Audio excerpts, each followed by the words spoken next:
7, 8, 9, 10. This is Chad here, and you're listening to My Alien Life. There was nothing. Other cows, other animals, birds, whatever, they wouldn't come near them, and that was bizarre. The ones that I went out on, there was never anything that was even around that animal. It was just like something was keeping away the other animals, or they didn't want to be around it. So I always thought that was pretty bizarre. Not to mention, you wouldn't believe, once you start talking to some of the other counties, how many of these actually do occur. Tonight, something very different. I get to tell an abduction story to two people who've never heard it before. My best friends, Jeff and Mark. What makes this so unusual is all three of us were there. It was 1984 and we've never talked about it until now. This story has been waiting 36 years to be told. All that and more is coming right up on My Alien Life. My Alien Life is recorded live from atop the Northern Rocky Mountains and is available on Spotify, Stitcher, iTunes, and everywhere fine podcasts are found. My website is at www.myalienlifepodcast.com. There you will find my email address, all previously recorded shows, and more. I am Cameron Brower. This is My Alien Life, and the podcast starts right now. My Alien Life Podcast.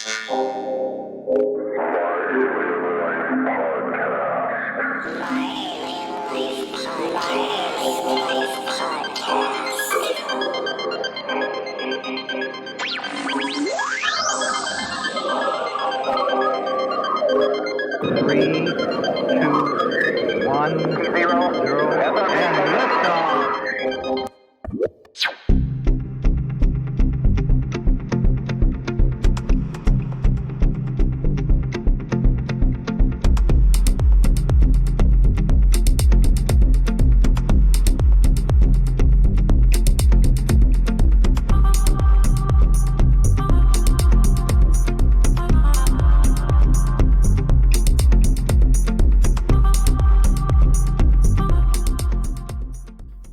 Doing something different tonight, and I might be criticized because we're setting off into something that could be potentially harmful to you both. I'm talking to my guests, but only harmful mentally.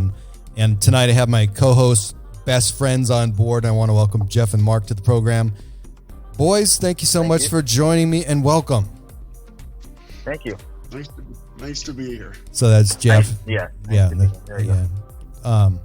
So let me just start out with Jeff. How long have we known each other? Like more than 40 years, right? Yeah, since we were young men. And Mark, maybe at least 40, Mark. About the same, I would think. We used to play some ball. Oh yeah. Both. Especially Jeff. Yeah, football, but no, not really. Why would you say that to him? You know, he's. You got a big head. I don't want to give him that much credit. Yeah. Jeff. Okay. Jeff, you went to a small eastern North Dakota little, what was that? Community college? Basketball. Junior college. No. I was giving you a chance to brag a little bit. I actually, out of high school, and maybe you don't remember this, but I got recruited to play for the University of Montana Grizzlies football. Yeah, I don't remember that at all. Yeah. Are you serious? They recruited me, not with the scholarship, but they wanted me to come walk. There we go. Not with the scholarship. And I wanted to play basketball, and so. Didn't you only play like 2 years of football? Yeah, of basketball. Football in high school. In high school? Yeah. In high school? You didn't play all 4 years. 3 years. No, I sat out my freshman year because they got the hell beat out of them. Thank God. We did really well. Had that mercy rule on us a couple times. I'm sure, and everybody they tune in weekly so they can hear my glory high school days. There wasn't much glory in that year. No, So these are Montana boys, and so anyway, having said all that, in fairness, I all three of us deserve some, I think, payback. We were very good to each other. We harshed on each other a bit, and all done for love for sure, and generated by our sincere desire to, I don't know, perpetuate our sick humor. So there was a bit of that. So how are you guys coping in your parts of the world with the pandemic? Jeff, where are you tonight? Well, I'm still in the state of Montana, central Montana area. Nice. So yeah, We're about 4 hours apart tonight. Yeah, just on the eastern slopes, kind of the Rocky Mountains. And you were like 20 days locked down, something like that? Yeah, probably pretty similar to whatever both of you guys have been going through since the governor kind of locked things down here in our state. I keep doing my own thing, so don't even think that I'm staying home. Well, Yeah, can I still for go me back? either, I don't know. Mark, are you working still? Yeah, I'm still working. Nothing's really changed. Where are you calling from? I mean, southwestern Montana. Nice. Yeah. So we're we've We all got a triangle. Yeah, we've all been out, on our own for years, and we've done different things and been different places, but came back. So, Mark, you've been around a little bit. A little bit. When I was younger. Spent some time in Been here for a Vegas. bit. Yeah. Not that you Don't want to talk about.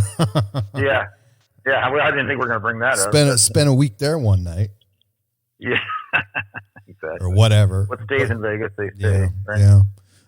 So what's the worst and best thing that came out of the pandemic for you? Not that we're through it, but obviously we want to put a good spin on it. Yeah. Honestly, in a way, other than feeling bad for, the people that have been affected badly, it's been pretty good for me. It's, my work's still there, and, it's healthier for me. I'm not going out to the bars, and my money's still in my pocket. So no, it hasn't been a bad thing for me. And I ended up with someone, that we kind of going through the pandemic together. So actually it's pretty goddamn Were you good. doing the coronadating.com? Yeah, that's how it works. Once you get one, you're kind of locked in. I know. That's the beauty Like of we've it. already infected each other, basically. Right. And not with corona yet, but with Well, right. Who knows? So we actually, the three of us haven't been together in a long time, so we really not had a chance to connect. I don't even know when the last time that would have been. I have no idea. I do. When was that? But yeah. It was in a When the church. three of us were together? Yeah. It was in a church. Remember? Oh, yeah. Funeral? Robbed that church. No. Might have been like a funeral. Who died? Who died that I forgot about? No, we all went to a wedding. Yeah, we all went to a wedding. Yeah. Right. Yeah, we all saw each other at a wedding. That's what it was. Yeah. Oh, yeah. Yeah. I got married, didn't I? Oh, that's what it was. Yeah. But Yeah. That was the last time. Yeah. yeah. And that was the first time for quite a while, actually, especially Jeff and I. Yeah. Yeah. So that was a good time. Good times. Yeah. So basically I brought us together tonight. So I would love us to become some sort of triad and combine our incomes, and so we could move to Oklahoma and buy some tigers. That's a great idea. Did you watch that? That was incredible. I just got done watching it. Did you watch it, Jeff? That's about you can't get much white trashier than that show. Jeff Exotic. That was unbelievable.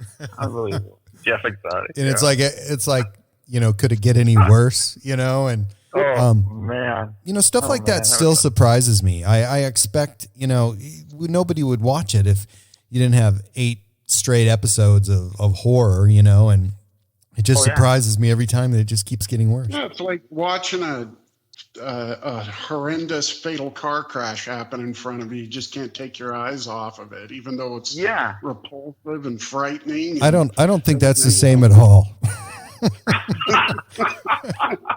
Did you see the making What an analogy.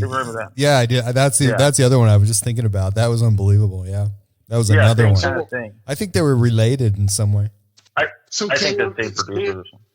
Yes, Jeff. Cam, are you a fan? Of what? Joe Exotic? Yeah. Love Joe Exotic. Falling in love with Joe Exotic. When we're talking about, you got a bad rap. Yeah, I would like to maybe possibly I would like to see him get married in jail. That'll be the. Don't tell me what's. I mean, I'm literally.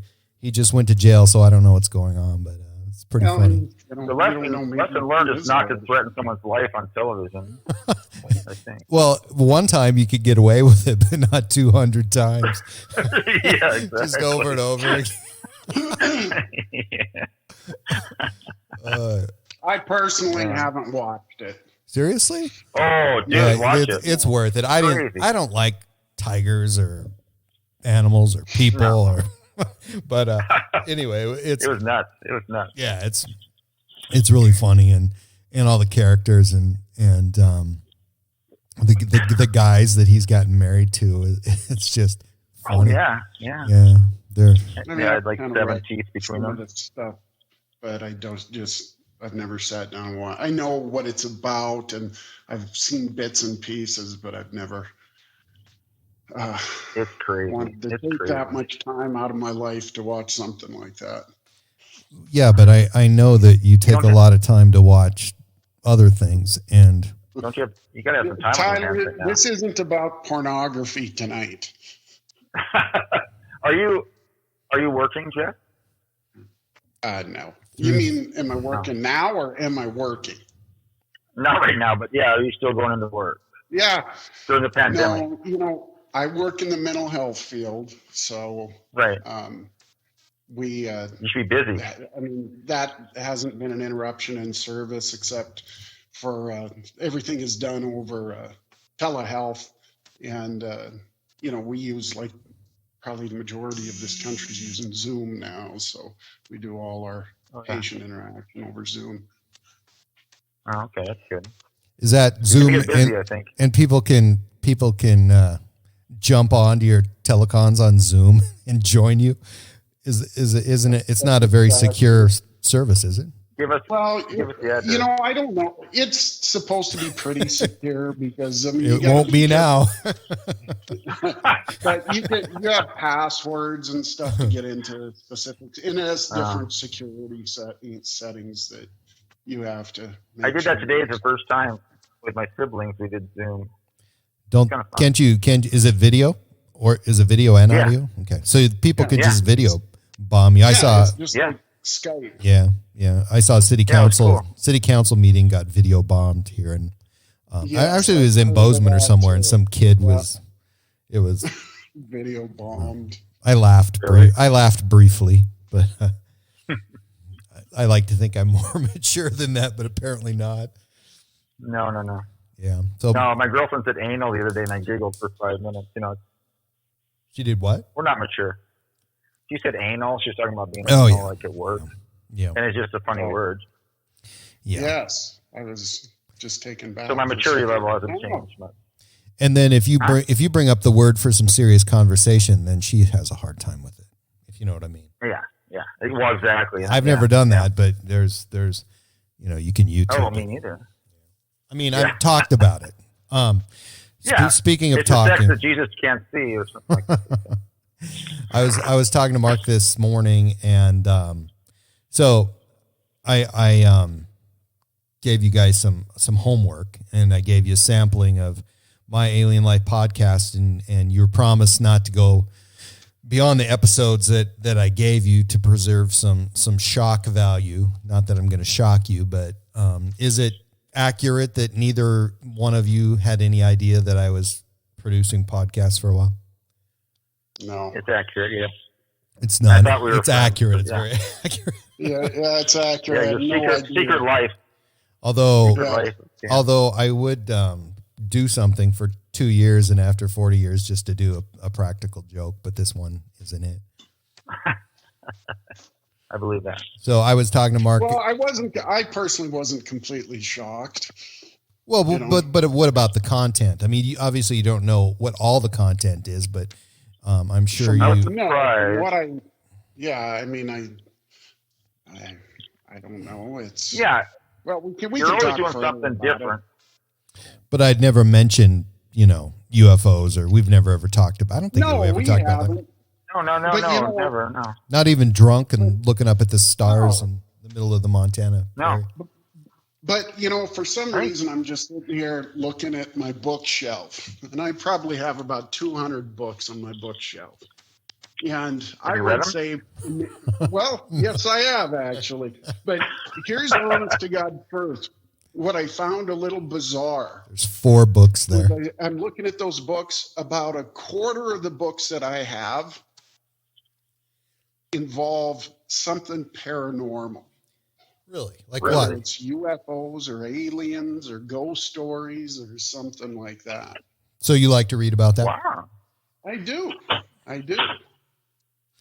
Well, I was talking to Mark this afternoon explaining what I do and how I do it, and I was throwing out some names and places like UFO hotspots and people who are prominent in the field, and he really had no idea what the hell I was talking about. I probably wouldn't know about experts in the field. I mean, I'm familiar probably with a lot of, certainly locally, stuff that has gone on. What's that TV show? There's a lot of them. Ancient Aliens or something? Yeah, it's real popular right now in the UFO community, we call it. Yeah. Have you ever heard of like Tom DeLonge or To the Stars Academy? No. Tom DeLonge? Was he a porno guy? That was DeLonge Tom. But Tom DeLonge, the former frontman of Blink 182, who basically started the band, and it was his band, and he bailed on the band to start what's called the To the Stars Academy, and they investigate UFOs and do all kinds. Was that a good career move for him? I don't know. I doubt it. It was one of those passion things. Did he leave after the hit, like after the money came in?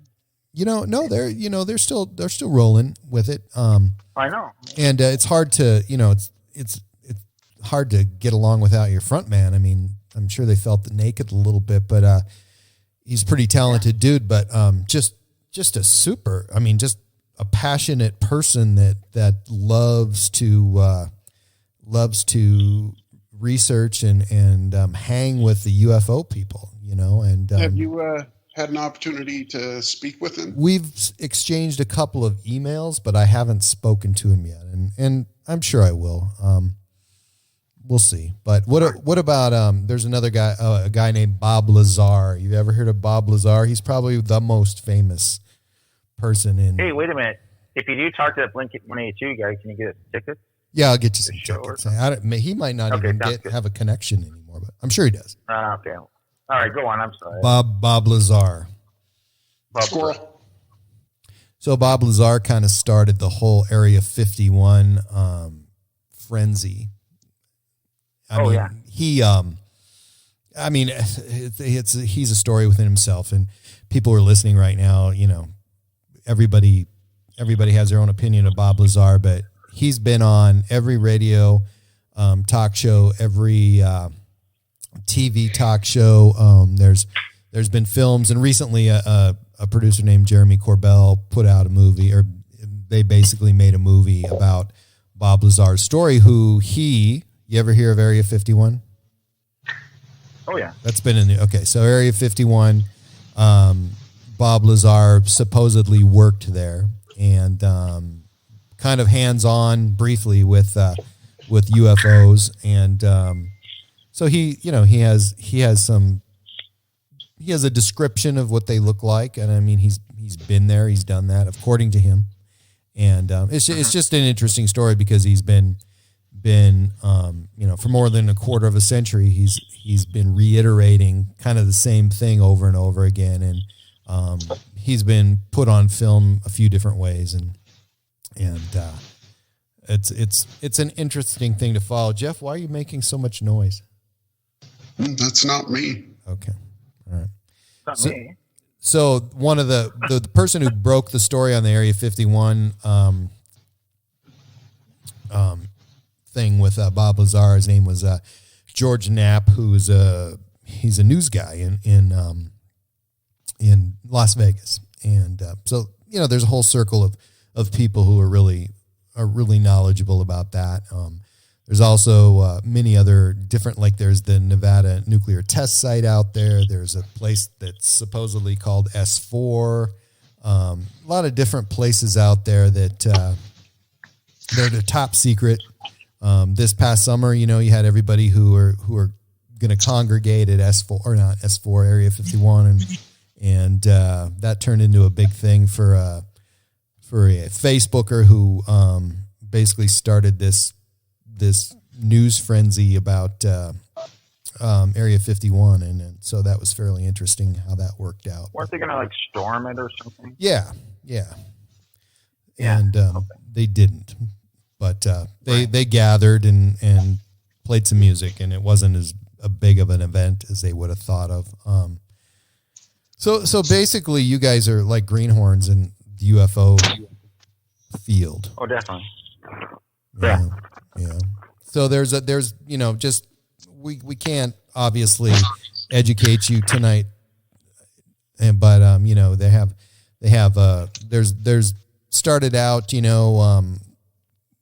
when we first had coast to coast news coverage of, there was some certain events that happened in the late 60s and early 70s. There was Calvin Parker and Charles Hickson, who were in Pascagoula, Mississippi, and I don't know if you've ever heard of that, but that was, when I was a kid. Pascagoula Run. Yeah, well, that's a Jimmy song. Buffett. That's a good Jimmy Buffett song. But and then Pascagoula, when we were growing up, and I don't know if you remember, but the radio station, like maybe for 6 months, had some sort of UFO report, and I've said this on the podcast before, UFO report, like 10 minutes to 8, like 7:50 in the morning. So I listened to that before I went to school, and I was probably, I do remember. I remember that. Yeah, like in the late 70s. I do. Yep. I remember that. Yeah. So I don't. So Charlie or Calvin Parker and Charles Hickson, they in this Pascagoula incident, that was one of the things that happened at that time. Also, the who else? Travis Walton. Travis Walton was a logger. He was with a bunch of Fire in the Sky. Yeah, Fire in the Sky. Yeah. So Travis Walton was they were logging, and basically it was getting dark, and they saw this object, and Travis Walton walked out there, and he was gone for like a week.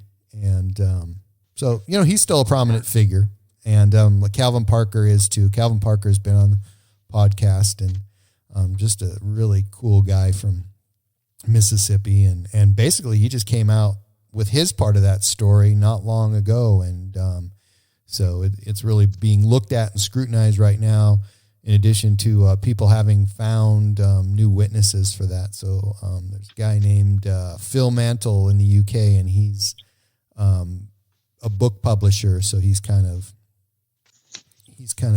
helping this along and making it news again.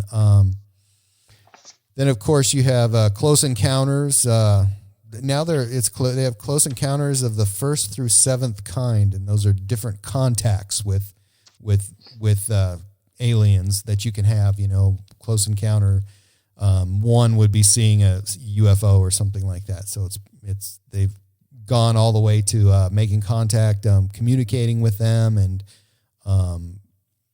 leaving. The third kind was like mashed potatoes, right? Yeah, the mashed potatoes were involved. And there was some gravy. Yeah. The Close Encounters of the Fourth Kind is a side of cranberry sauce. So that's interesting. Yeah. And I don't think you've probably ever heard of Zeta Reticuli now there's grays.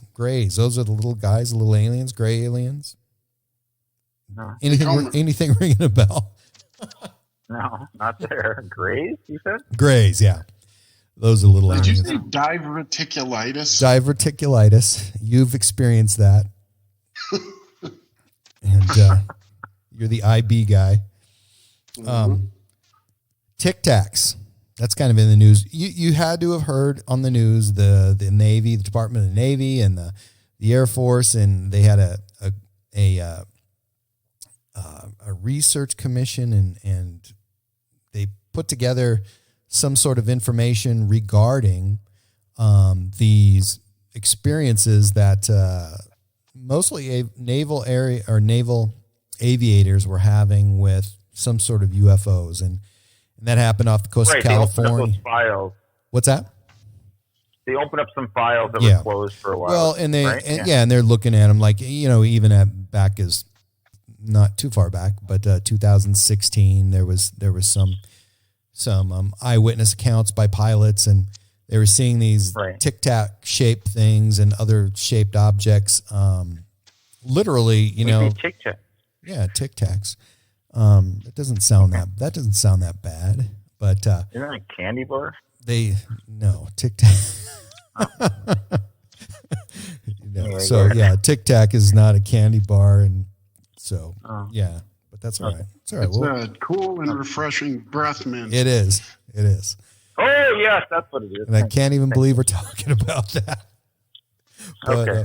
Sorry. That's okay.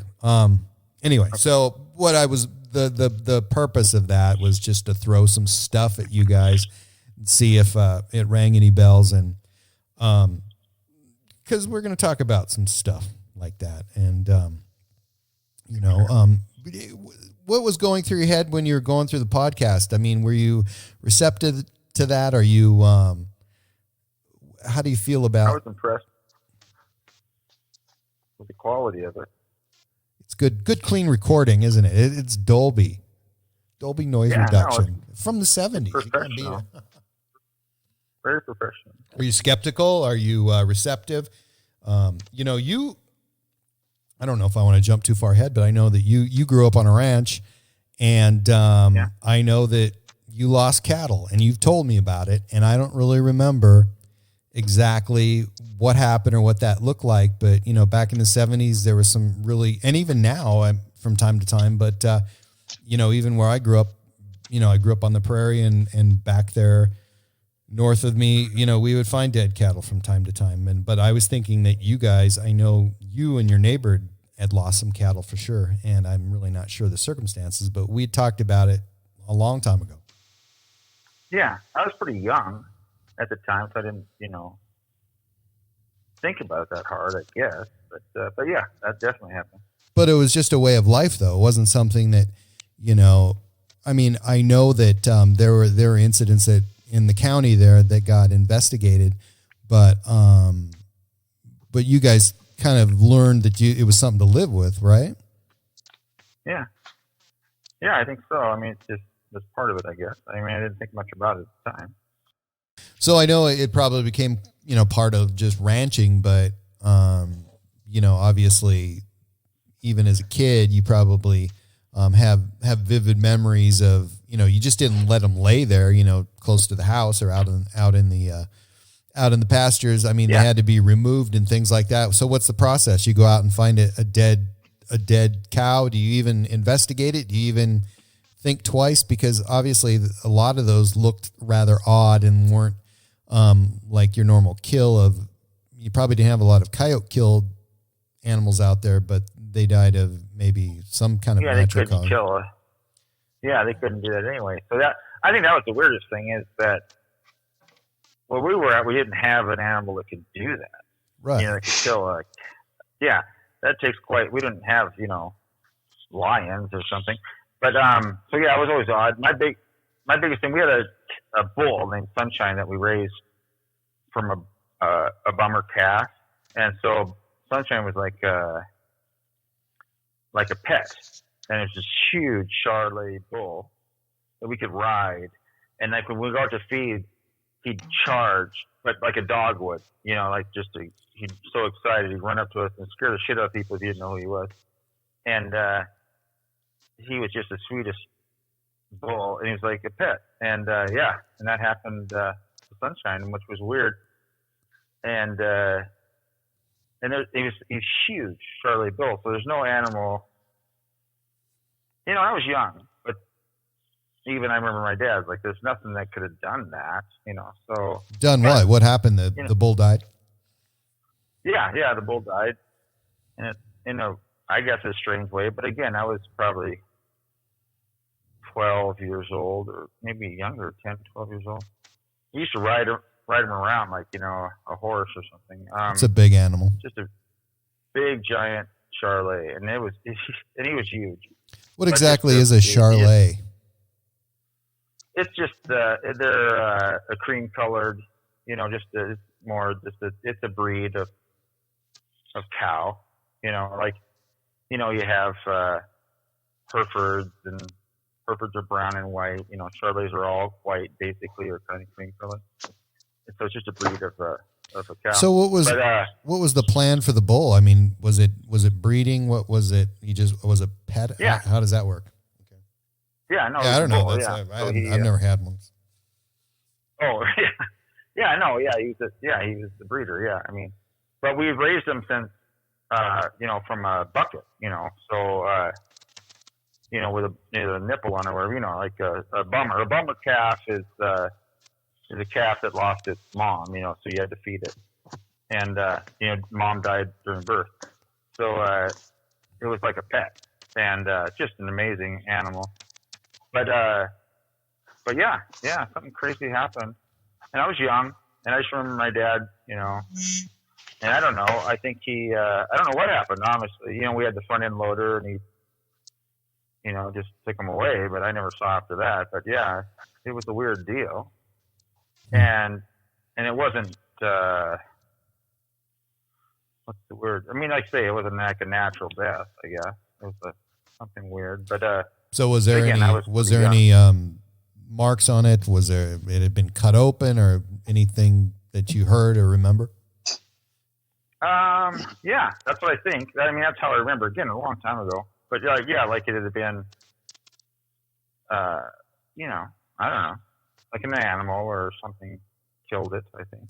Well, it's such a large animal. I've had people describe it, that there's cuts on there. The blood was drained, like the cuts could range from surgical to look like something just reached and grabbed like a handful and just tore it right out of the animal. Yeah. God, I got to think about it. It's funny because I didn't think of it until you're mentioning it now. It was just a trek. It was dramatic for me because it was like a pet. I didn't mean to bring that up. This memory. No, I'm fine. I'm terribly sorry. No, that's fine.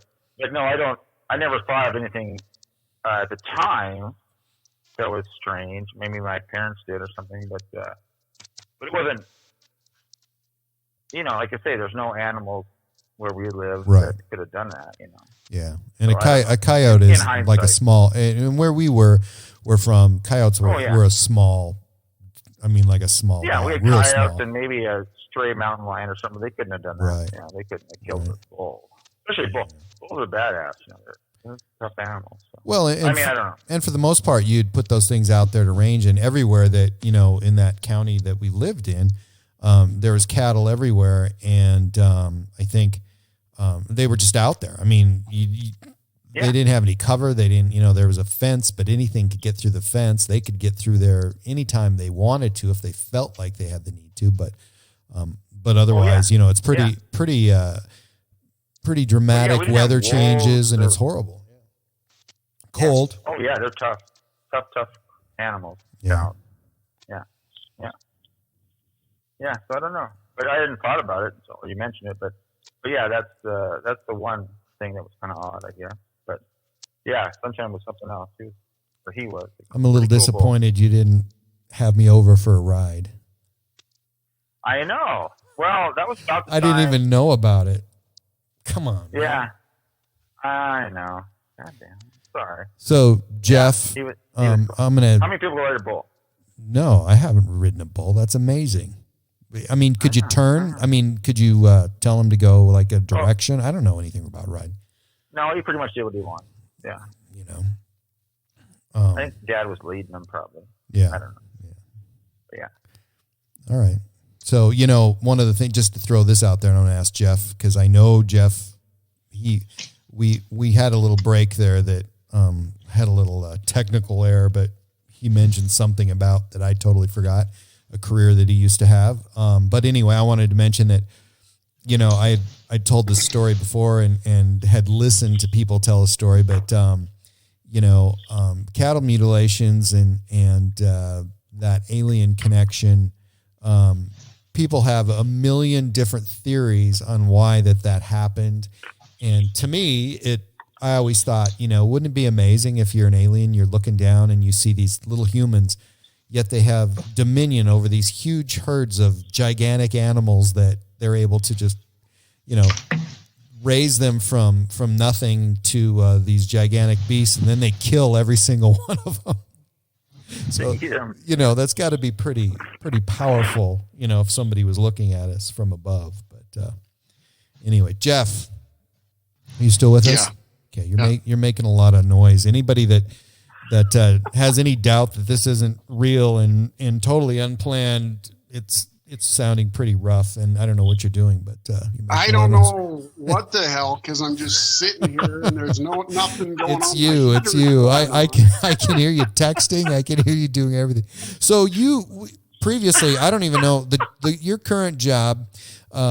You've been there 10, 12 years. I don't know, but prior to that, you were what? Well, I worked in federal law enforcement for about 4 years, and then about 15 years I was with the sheriff's office. You ever investigate any dead cows? Yes. Tell me about that. I didn't do every single one that came up, but probably in my career that I was with the sheriff's office, we probably had probably 4 or 5 reported. That's surprising. As we all know, cattle mutilations. And so the ranchers would call the sheriff's office and we'd go out there and investigate. What's the standard operating procedure on a cow when you get there?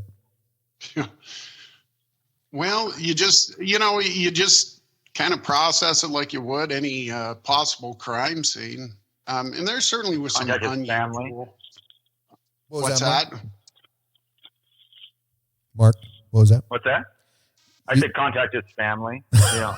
As part of it. Look for a suspect. Don't make fun of Jeff. Well, that was actually kind of one of the funny things is that when you would go out there, which was pretty consistent on all of them, there was nothing.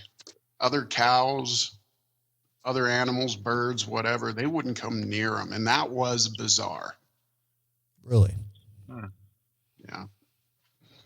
And because, you know, you see a deer hit on the side of the road or an antelope or something like that. And, you know, you always see birds picking at it and stuff like that. But the ones that I went out on, there was never anything that was even around that animal. It was just like something was keeping away the other animals or they didn't want to be around it. So I always thought that was pretty bizarre. Not to mention, actually, what you were looking at was disturbing, to say the least. So was it obvious that it had been, you know, cut open, or what does that even look like? Because I've seen pictures, but you know. You know, in some of the other ones, because we would consult with other agencies that within the state that had experienced similar things, and you know, you wouldn't believe once you start talking to some of the other counties how many of these actually do occur. Right. And so, you know, we would trade some information. You know, obviously, I don't think, to my knowledge, one of those cases has ever been solved. And so, I mean, there was a lot of consistencies comparing what we saw and with other agencies that investigated these. But I think the 2 that I went on, what stood out the most, probably the absence of blood in the animals, like the blood had been drained out of them somehow. There was no blood on the areas around, or you couldn't find any blood around there. There was no footprints or anything going in or out, no signs of struggle, like if a coyote or grizzly bear or something like that would have got a hold of these cattle. And they were very, very precise. I guess the best way to describe it is like they looked like surgical procedures that were done on these cows. And of course, it's weird. I mean, there's a lot of jokes out there too. Like big dramatic openings or small or what? Because I've never. I mean, any picture I've ever had or have seen, excuse me, it's really hard for me even to decide what I'm looking at. Yeah. So one was what I can remember. It was a large circular incision that was made around the anus and the sex organ. And all of that was taken out in one large circular surgical procedure. Was it still there? Or whatever it was. No, it was gone. Huh. Oh, geez. So I guess I'm wondering why you think there's a difference between the anus and the sex organ. You call your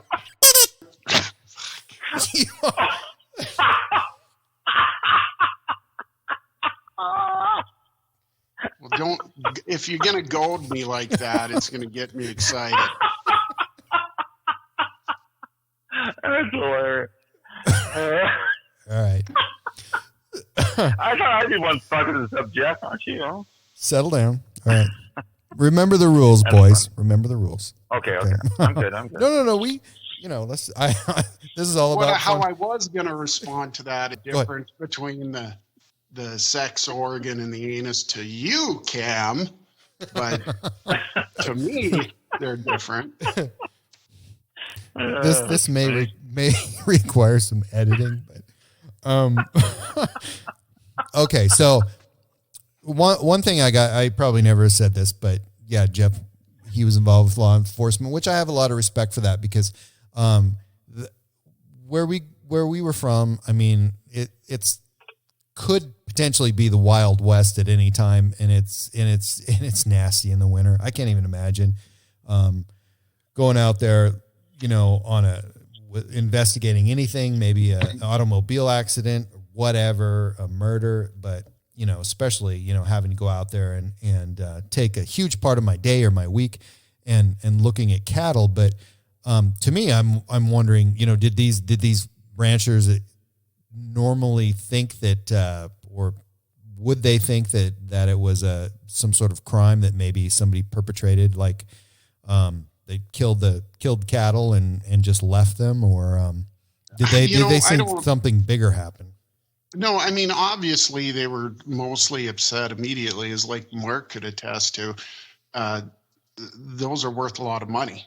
Right. And when you have a rancher who has a bull or a cow, laying dead in the field, that's money out of their pocket. And so, they would be very, very upset, and they would want law enforcement to become involved to, find out who did it. So possibly the person could be prosecuted and they could get their money back. Are these things insured? I mean, did they have to do an investigation? That's a good question. Thank you. Yeah. I don't know the answers to that. As far as I know, from what I have several family members that ranch, and yes, you do. In my conversations, they have never indicated that their cows are insured. If they're lost, they're lost. Right. So, yeah, I agree with you, Jeff. I never heard that either, but that's a good point. Yeah. Well, I thought, maybe there's somebody out there that knows more than I do. Well, here's something that a little bit different that's happened that recently that didn't happen before is, that area never had grizzly bears before, and now it does. So people are seeking some sort of compensation. Grizzly bear attacks. Yeah, like on the east slope of the Rockies there. So they're hitting them there, and they're going, that's where they used to drop them. Yeah, so it's like 50, 60 miles from there.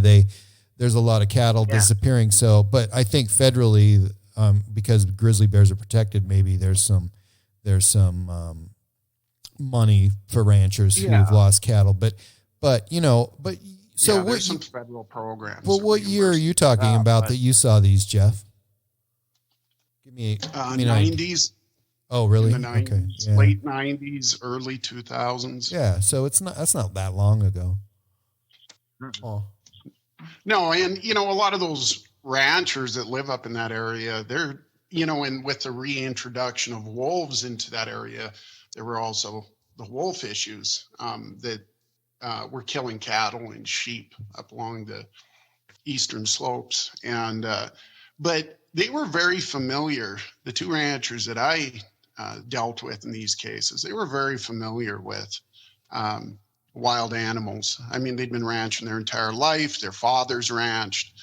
They were very, very familiar with the animals that are out there that, they've had problems killing their cows before. And this was certainly something that neither one of these ranchers that I spoke with, they didn't know what the hell it was. They were just baffled because it certainly didn't look like a grizzly bear, didn't look like a wolf, didn't look like a coyote.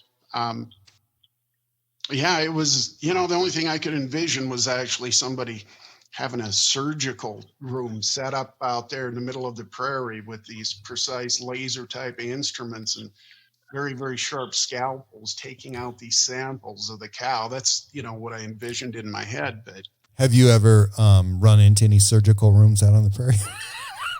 No. But I've been in a few. I'm sorry. Yeah. I don't mean to make fun of the way you describe that. What about it? Did the word alien or UFO ever come up? Please say yes. What do you think? I don't know. I mean, I just, I can't even guess because, you hear about it and of course. It's a hard thing for a professional person to come Right. to say. Right. Who's going to say it first? If you and I are standing there and then we have the sheriff there and then we have, whoever, the ranch owner or the cattle owner. I mean, who's going to say that word first? I mean, that's what you're standing there thinking. I know it. I mean, like, who's going to drop that? Mm. The U word. It's certainly not going to be the law enforcement agency. Why? Why? So I think that there's certainly because you're not objective and you're not able to carry out an objective investigation without it. What? Go. In general, when people start talking about aliens coming down from the sky, taking cows, assholes, and whatever, and you want to start talking about, well, maybe an alien did it, the majority of society is going to look at that as some mental health disorder. And that's your you would be surprised, my friend.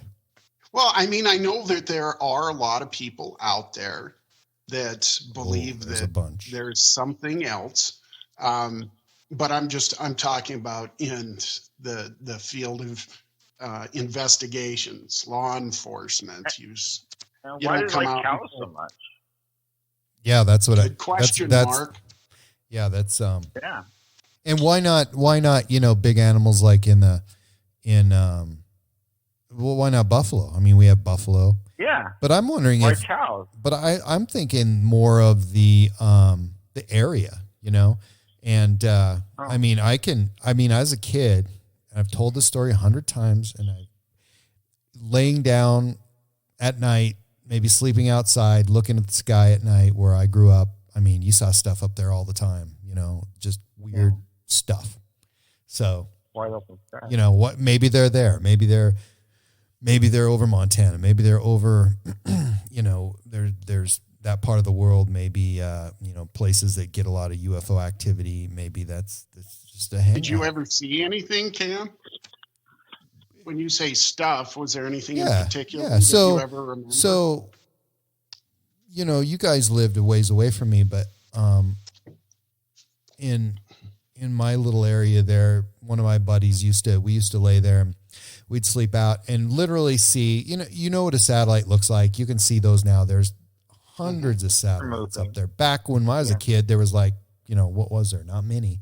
So it was really odd to see something cruising across the sky. But one thing that I've mentioned before that I saw is, an object. It looks like a satellite. It's like in a direct line across the sky, and all of a sudden it just makes a 90-degree turn and then stops, or it stops and then continues on again. And I've seen other lights up there that look like, the same brightness, not quite as bright as a star, but maybe as bright as this satellite that's flying by. This satellite, which I thought was a satellite, makes a right-hand turn, goes to another bright object in the sky, stops like it's checking it out or whatever, and then goes back to its original, course. And I've seen that. And I tell everybody that listens, I say, if you ever want to see a UFO, just go to north central Montana and we lived look at the sky a while. There. What's that? We lived on the 99th parallel. You don't know what's going on there on the border. Right. And well, you have such a lack of light pollution. Yeah, exactly. What you're saying too is. I mean, you really, you can really see a lot of stuff. And you can see everything. Yeah. Mark. Yeah. Did you ever see anything up in the sky that you thought, oh, that's weird, or you couldn't explain? I don't know. I mean, like say, we see the northern lights from time to time, which is cool to tell. We get that sometimes, but I don't know. Have you? One time, I remember I was I was probably around 20 years old, and I was sitting it was dark out. It was probably around 10 o'clock, 11 o'clock at night. And it was nice out, so I think it could have been the spring, but I remember laying out. This is in Montana? Yes. I was laying out in an easy chair, looking up at the sky. And something weird caught my attention up there, because it wasn't like what a lot of people describe as like a really bright light with maybe other flashing lights on it or moving erratically or something like that. It was just, I was looking up at the sky, and way to the north of me, I started noticing that because it was a clear night, you could see all the stars. The stars that I could see started getting blacked out. And it moved from the north to the south, and it ended up passing right over the top of me. And as it moved, I mean, it was whatever it was, it certainly seemed like it was enormous to me, because it was blocking out a lot of those lights. But I remember thinking to myself, it was like in the shape of like a boomerang, and there was no sound. It just moved over the top of me and headed down south. Now, I don't know, could it have been a flock of birds? Maybe. You probably would have heard them making some noises. Did you say you did see a light or no light on it? I didn't see any lights attached to it. It was just blocking out the starlight. Blocking out. Interesting. Oh wow! But do you guys remember? What I used to think. Do you remember those bombers that used to fly there? Yeah, that's what. Big beef. That's what I was gonna say, because we're on the 99th parallel. We'd have all those bombers flying over. Yeah, that was pretty impressive. But they were loud as hell. Oh yeah. Yeah. That's true. I always thought they were walking in on me when I was driving the tractor or something. I thought, just for fun, they're, because we always had them running up and down the border there. But this was silent, you're saying, Jeff. Talking about the Canadian border, by the way. Mm-hmm. You know what? I'd always heard in some of these shows, documentaries, some of the books I've read, there's some people that claim if you have an affinity or an interest, like in UFOs, paranormal, it's very possible that at some point in time in your life, you had an encounter, and that's what draws you towards finding out more. Have you heard that before? All the time. So let me ask you this: when you were working in law enforcement, here, I mean, in the law logs, you hear or see probably once a month, even more than that here, where people see things and report a UFO. Did anybody ever report one, and did you ever go investigate it? Well, I mean, there was quite a few times people would call in and report funny looking lights. What do you do? I don't ever recall heading out to where it was reported and seeing anything. But I remember, I remember people calling in and reporting them. Jeff, do you remember that little dog your mom had? It looked like a little Which fox. one? Buddy. It looked like a little fox. It was Pomeranian. probably Sheba. It looked like a little fox, right? Yeah, well, that would have been Scooter. Scooter. Is this Might have been alien an related? Maybe. No, I'm just thinking that little dog. That was a freaky ass little dog, dude. Just saying. Maybe that was your alien encounter. Maybe Scooter was. You don't remember the one I'm talking about? Huh? Well, if you're talking about Scooter, that was a Looked like a Pomeranian. little fox, like a baby fox. Yeah. Yeah. That's cool. I had Sorry to change subject. one of our other classmates, female, who I've talked to maybe, I don't know, quite a few times in the last, 5 years. But one of the things that I remember, and I've never asked her about, but when we were in high school, we would go on these sport trips or whatever, and coming back, I'd sat with her a couple times. We're talking about stuff, and one of the things, this is weird, and but I used to work at a radio station there, and I used to come back, on the interstate late at night, like sometimes 2 a.m, and so just out of the blue, she said to me, now this is like 1984, which a lot of weird things happened to me then, but in 1984, she said, we're driving back, and I don't even remember where we'd been, but it was really late. I mean, we're on the bus and everybody's mostly asleep. And so we were not far from home, and we'd driven through the little town with the radio station. And then she said to me, so do you still work at that radio station? And I said, yeah, this summer I will be, and whatever. And so from time to time I did, but usually not when sports was happening. But she goes, so what time do you get home, or how late are you out? Or I said, sometimes I get home as late as 2:30. And she goes, don't you ever fall asleep when you're driving? Or, we're talking about that. I said, no. And she goes, you ever see anything really weird? And I said, well, one night I went to lock up the radio station, and this girl came walking by, and she was wearing a bikini, and asked me to give her a ride home. And she goes, no, I mean, when you're driving, like lights or anything like that. And I said, yeah, maybe. Did you give that girl a ride home? What's that? I did. I've told you about that. That's I know. You tell me. Jesus. Anyway. All right. I walked out of the radio station, and I won't name a name, but maybe a year younger than us. This girl was walking by in a bikini, high heels, through kind of on the side of the road it was all gravel and stuff, and was having a hard time walking. And she told me a guy was kept driving by. Would I give her a ride home? So not much to that story, but I may have saved somebody's life that night. If you want to know, you're a hero. You're a hero. So the one time, but anyway, our classmate had asked me, if I ever saw anything weird, and I kind of asked, what do you mean weird? And she goes, and I said, I do. Yeah, you do. And so that was one of the things that really, really stuck in my mind. And and I still never have, to this day, I've asked what she meant. And another time, she was mentioning something about her dad, and I don't remember what it was, but she goes, yeah, my dad was north of here like a couple of nights ago.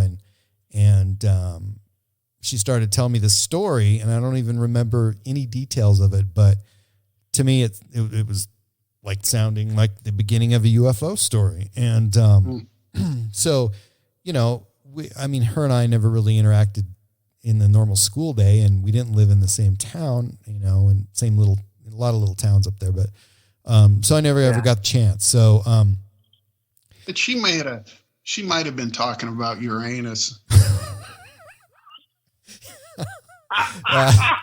Yeah, I don't know. I don't know what that means, but So what I did, I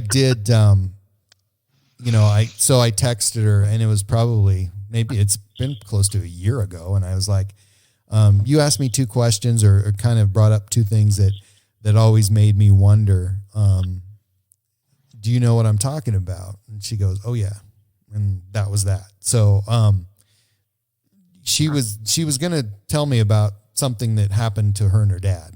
And, so that I'm interested in. I'm going to follow up on that for sure. And just, I want to tell you guys, the whole purpose of this conversation. I want to tell you a story, and we're kind of going to run long, but I want to throw this story out because I know Jeff, do you remember going out with me? And it was a couple of others. And this was probably after we graduated, 88-ish or something.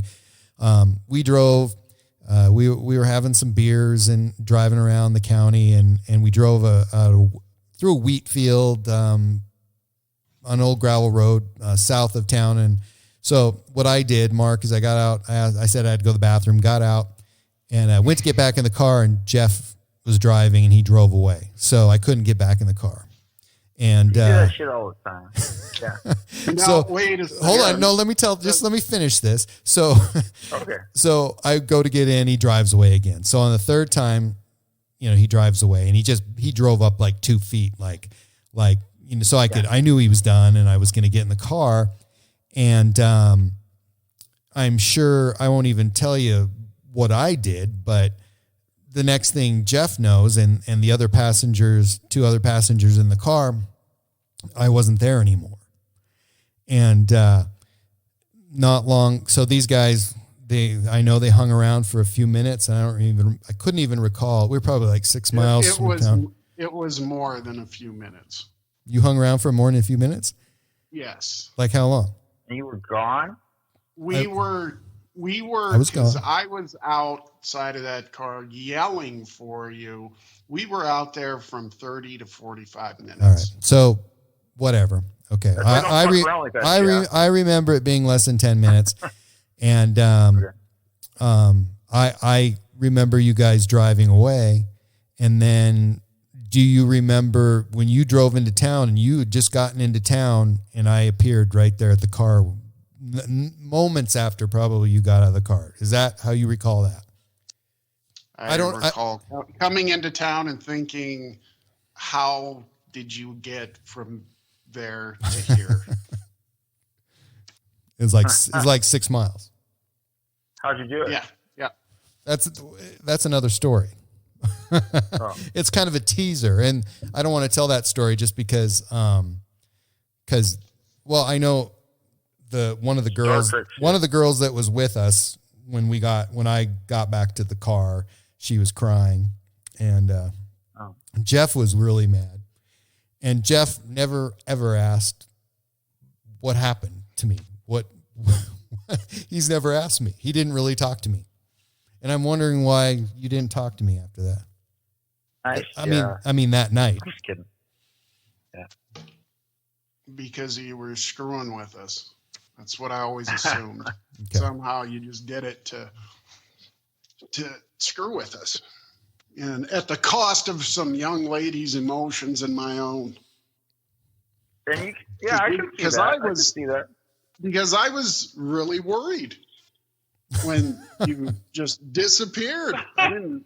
Because if you recall, we were down by a river, right? Yeah, but we were a ways away. We had driven part of the way back. We were still down there, and I didn't know if you'd fallen in the river. I just did a sprint like a mile and a half and dove into the river. No, it goes the other direction. I don't know, but I don't know. Yeah.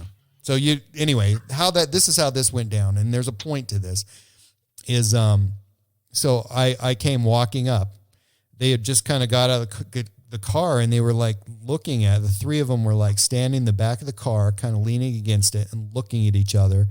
And I remember one of the girls crying, and they just looked up at me, and it was like they saw a ghost. And so to me, and that's the reason I really didn't talk about it, because I thought,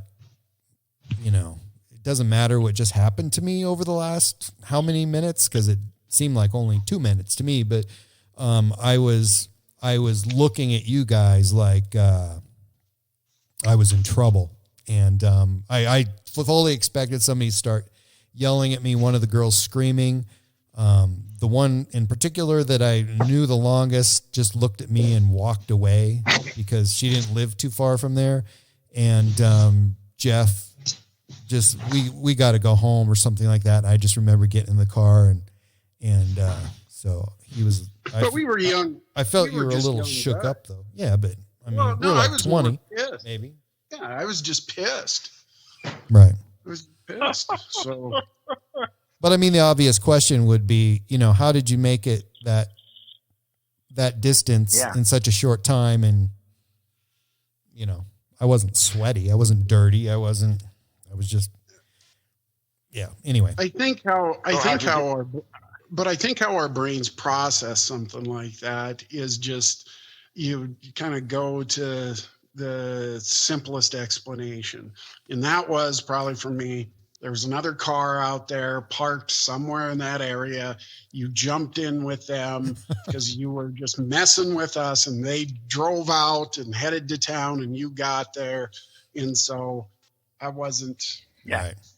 We'll table that one. So here's the story that I wanted to tell, and I've been wanting to tell. I've told this before, and I did do a podcast, and I think if I remember right, I think I told somebody, one of my guests, about this, and then I also did a little earlier podcast, one of the first ones, which I'm gonna actually re-edit and put all new intros and stuff like that on there. But so you guys, you three of us, we did our normal thing. We're it was like after I don't know what it was, but we were out and it was late, and we had gone and we were drinking a couple beers, and we were minors, and it had to have been springish of 1984, and I've been thinking about that a lot and the dates. But so we were driving around,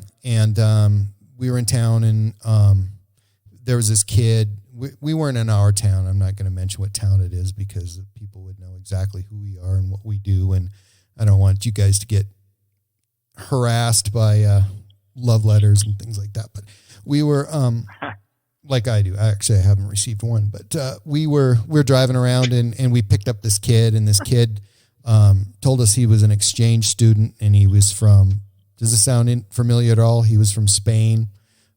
He was smoking, and he wanted to smoke in the car, and so we had all the windows down, and he wanted to get alcohol, and anyway, so we hung out with this guy, and which really isn't the point of the story. We weren't doing any of that. No, right. He was. We weren't. But we wouldn't have done that.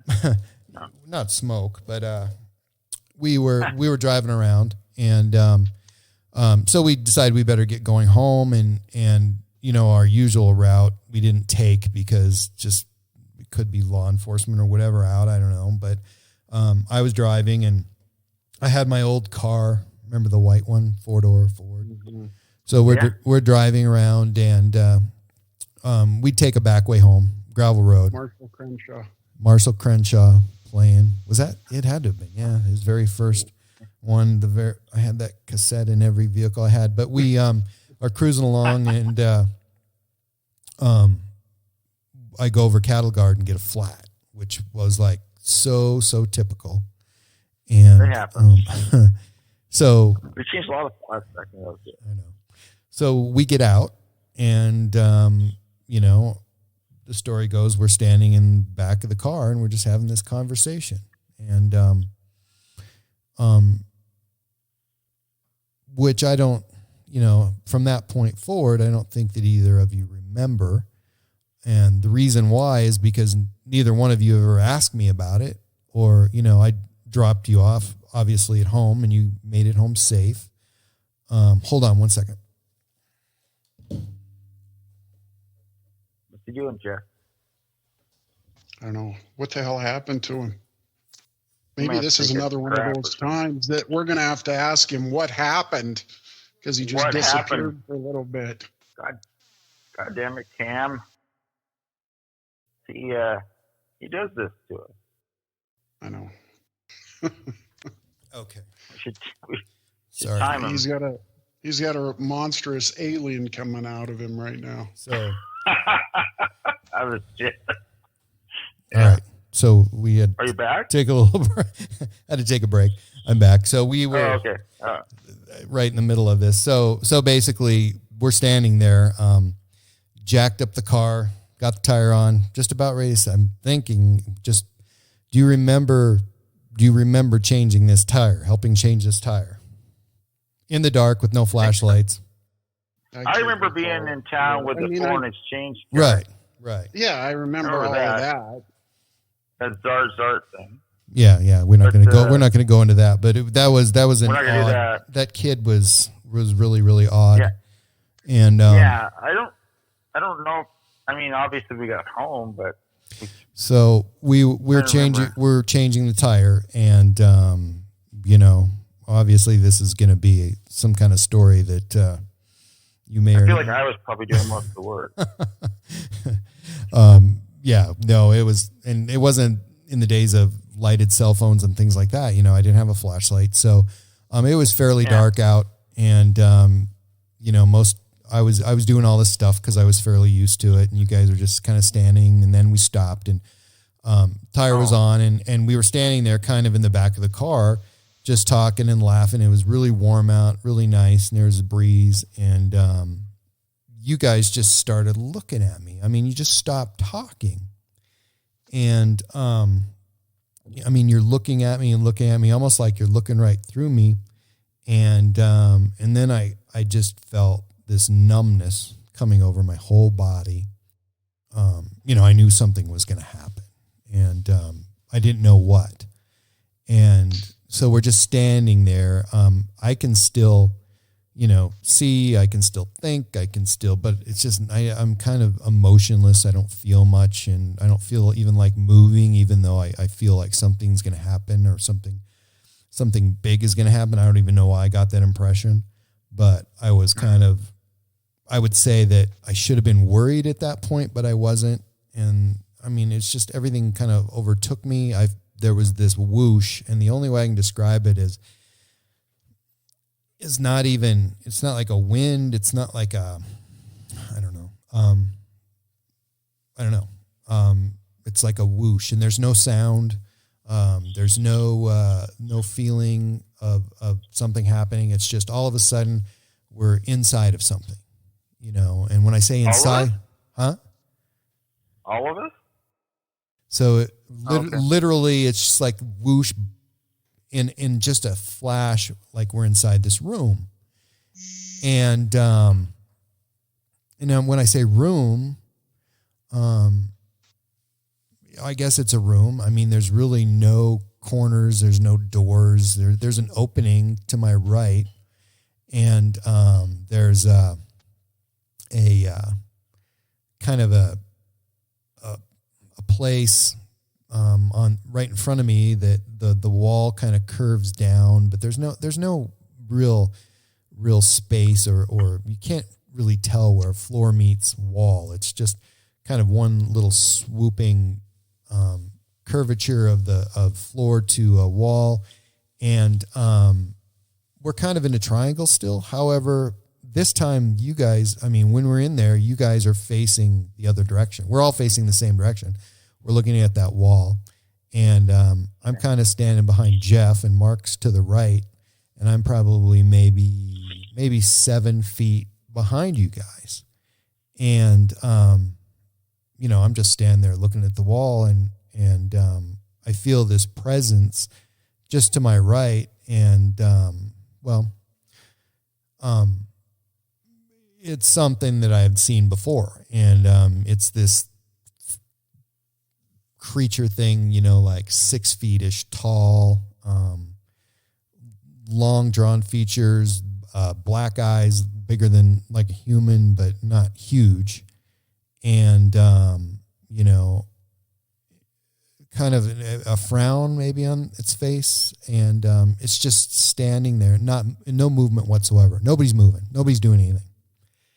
And so, I have this feeling of just numbness, and I start thinking, I'm like, what are you two thinking? What's going on? And I sort of get an answer. It's more of an impression. I get this feeling that neither one of you, I mean, you're upright, your eyes are open, you're breathing, but there's not a lot of stuff going on in your mind, and I feel like you're probably feeling this numbness too. But for you, it's head to toe. You're not really maybe almost like you're not even awake. So it would be hard to describe. I mean, I'm sure there's a word for it, and I could kind of feel what you guys were doing, but not exactly. It's hard to explain. But so again, I look to my right and I see this figure, and I can't get a full view of it because it's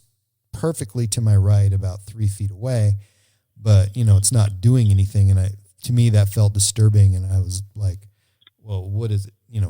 What's going on? What's the plan? What's going to happen here? And, I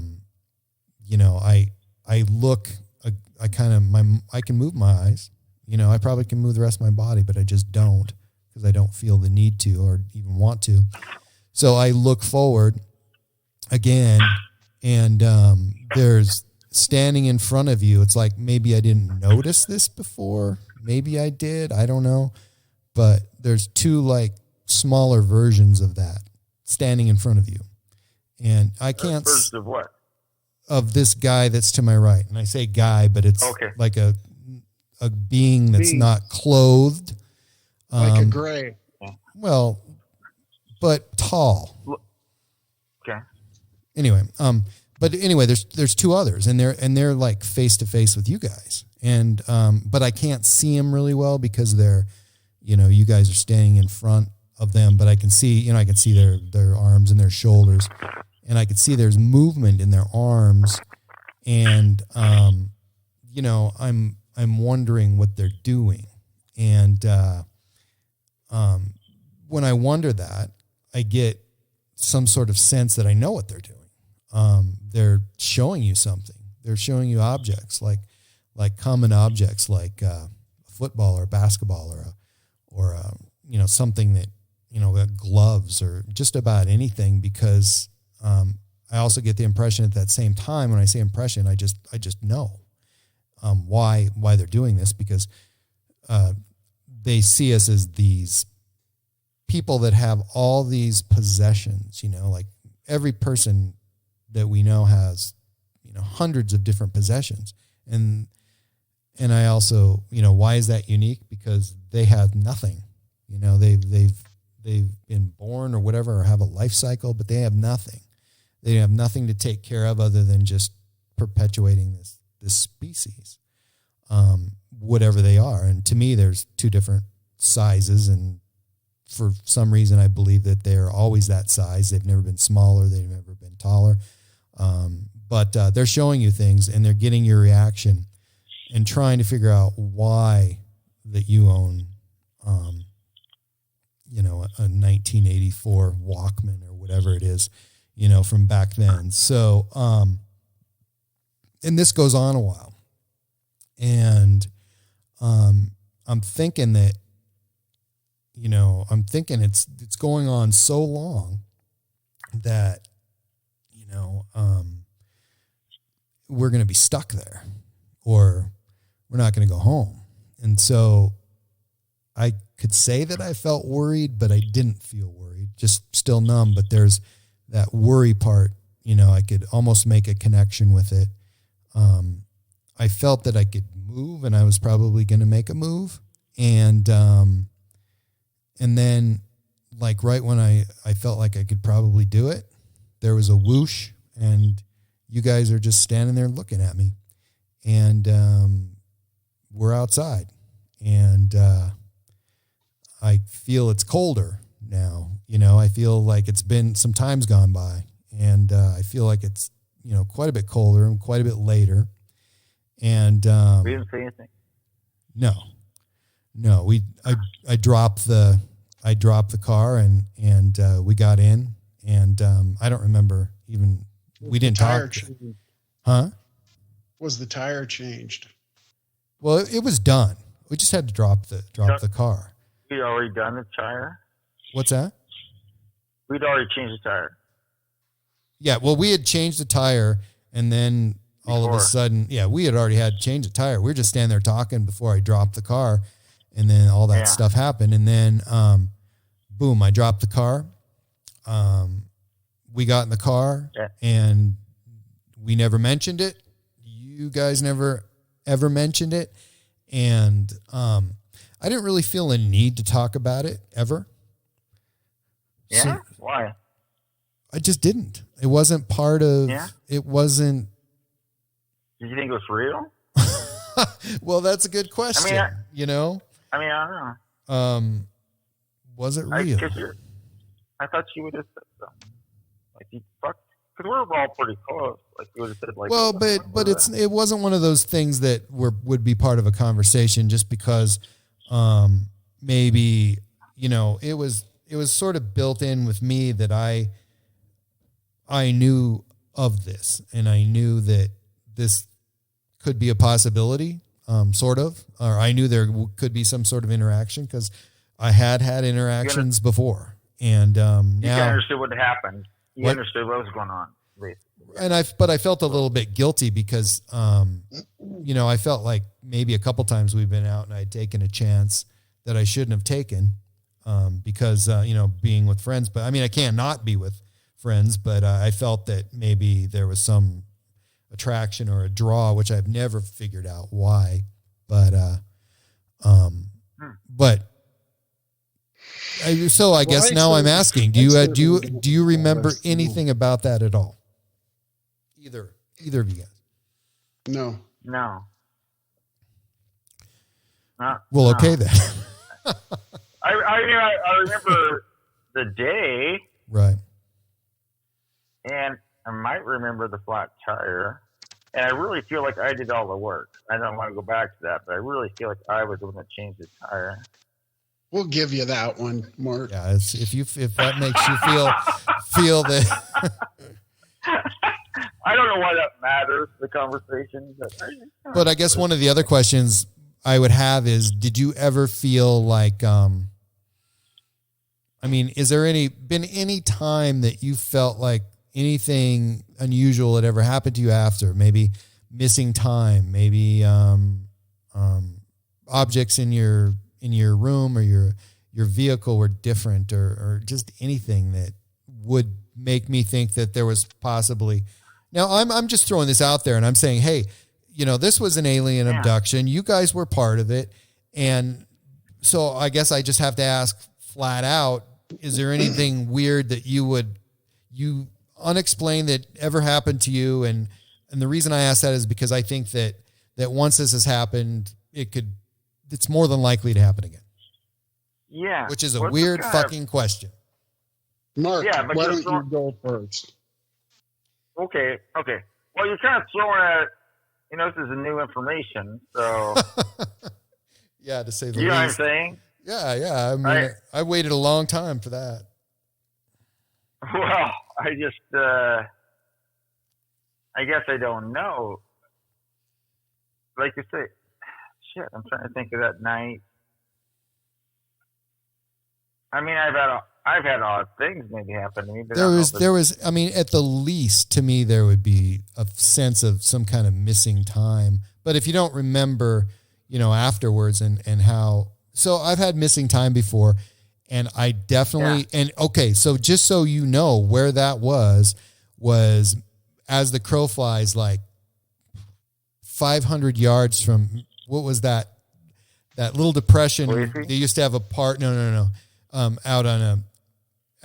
Out west of there. There's a depression. They used to have parties there. I don't know if you guys had ever been there. I'd been there a couple times. Oh yeah. But it was just right there, and that's another place that I had missing time, meaning that I'm sitting there or standing there, watching a fire at a kegger, and then all of a sudden, I realized that there's no fire and things are definitely changed and it's much later and it's much cooler out and it's somebody yells to me, we need to get home. And, right. And I'd been there like 10 minutes, which I think Hey, maybe 3 hours went by. I think it's important that I emphasize to your listeners, Cam, honest to God truth. Not one of us certainly were using drugs at that time. No, we didn't do it. We didn't. No, we didn't. I mean, no, thank you, We Jeff. didn't. Thank you, Jeff. Yes. I mean, there was none of that. Yeah. Um, Well, because it wasn't available mostly. Who knows? But we just didn't. We did drink, but we didn't use psychedelics. no, we didn't drink. Right, we right, really right. didn't even drink much. I mean, that was kind of a rarity, but, and I Wow. certainly didn't. I mean, I maybe did, maybe 2-3 times, but, I mean, and that was close to the end. Whatever, but The we end. might have. Yeah. There was probably a little bit of alcohol. But I mean, not I don't, like enough to. I guess that's worth Not enough to saying, do something like that. but, That's interesting. But, Cam. but I there's don't know. that, and that's, I know you don't know what to say, but, that's one of the experiences that, of a little more than a half a dozen that I've had. So, Yeah. and, Half a dozen, huh? well, and I'm talking starting back when I was like 5. First, I Yeah. mean, and the first incident was rather strange, but I've podcast about that. We're not going to mention that and go into it just because it's for lack of time and a better purpose and better place. But, So you believe that these are been abductions for you, and what I hear you saying is that you believe since you experienced them, we were with you, that very Yeah. highly possible that we have experienced these same type of events throughout our life because of that. well, But we maybe But not. we don't remember. Go ahead. We don't Mark. remember it.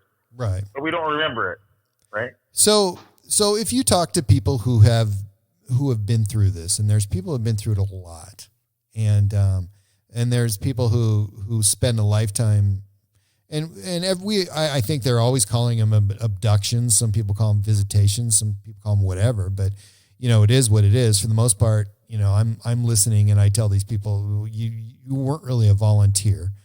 Some people say they volunteer, but in this, for me, it was something that I really didn't want to ever be a part of. And I think that unless you do something serious about trying to prevent it, I think it happens. And I think so what I'm getting to is there's a lot of people out there who have all of a sudden their life changes and they have no idea why. They have the perfect life. They become depressed. They become this, become that. I'm sure Jeff has different opinions of this, but there's people that remember things that are just so terribly odd, and they go through regression therapy or hypnotherapy or other kinds of therapy. And later on, I know a guy in Las Vegas who tells me that I think he didn't remember it for like 25 years, and then all of a sudden he has this vivid memory.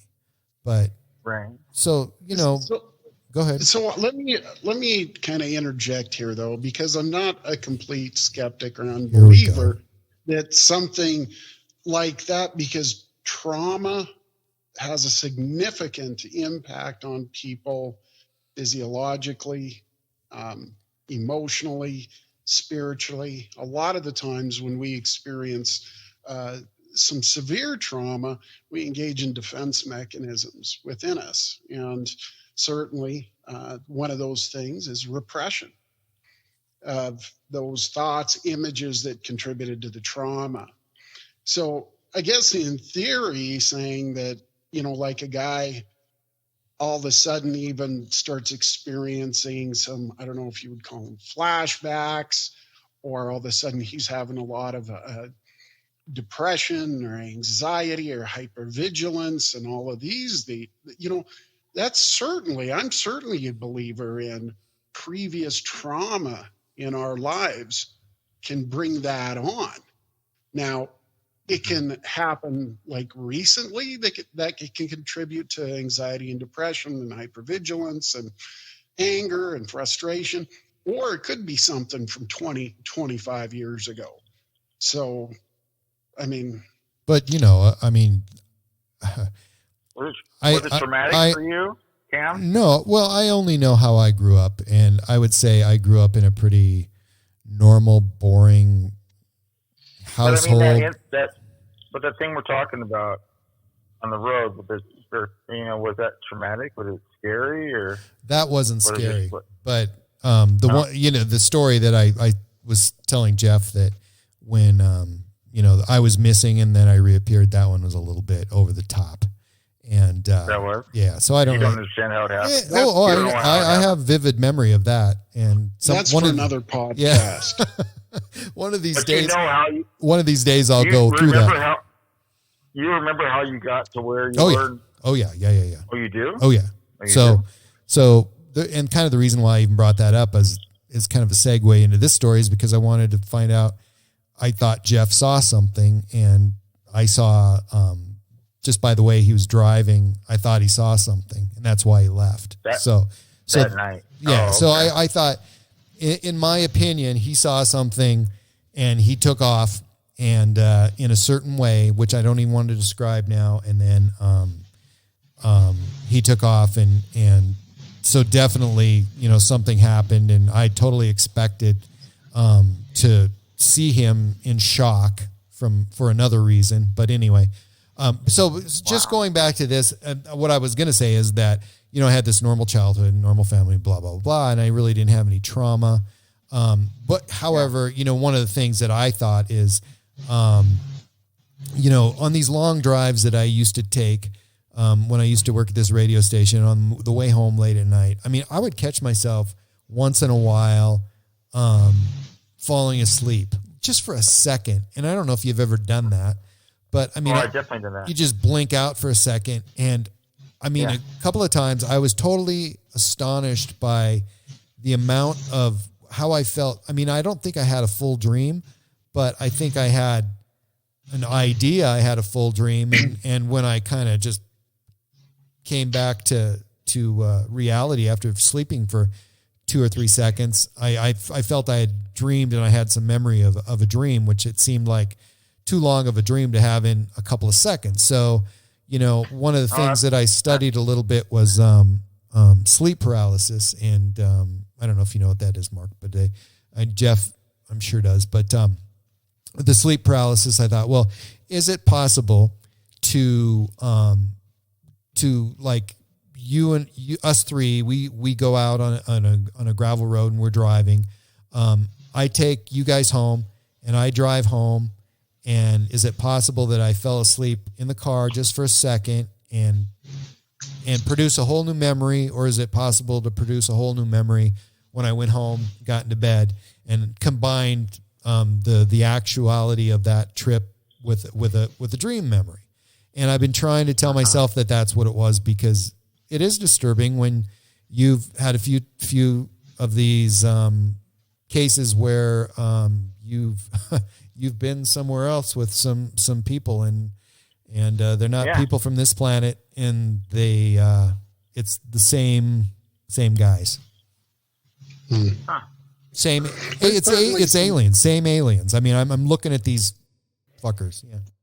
A lot of what Cam is talking about, I think resonates with actually like an individual trying to come up with an explanation for something that's so flippin' disturbing. Absolutely. To believe that would be a reality. Absolutely. And I do think I'm searching for people possibly that can be an explanation for people's emotional and psychological recollections of things. I think you can have happen to that creates a reality for you that isn't a reality, because it's contributing from several different experiences.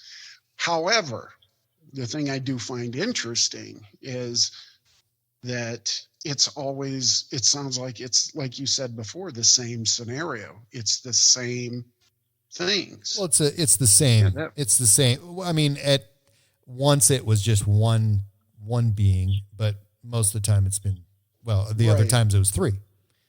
And, But I don't, I don't know if I believe that or not, honestly. What's that? Because just all this stuff we're talking about, I'm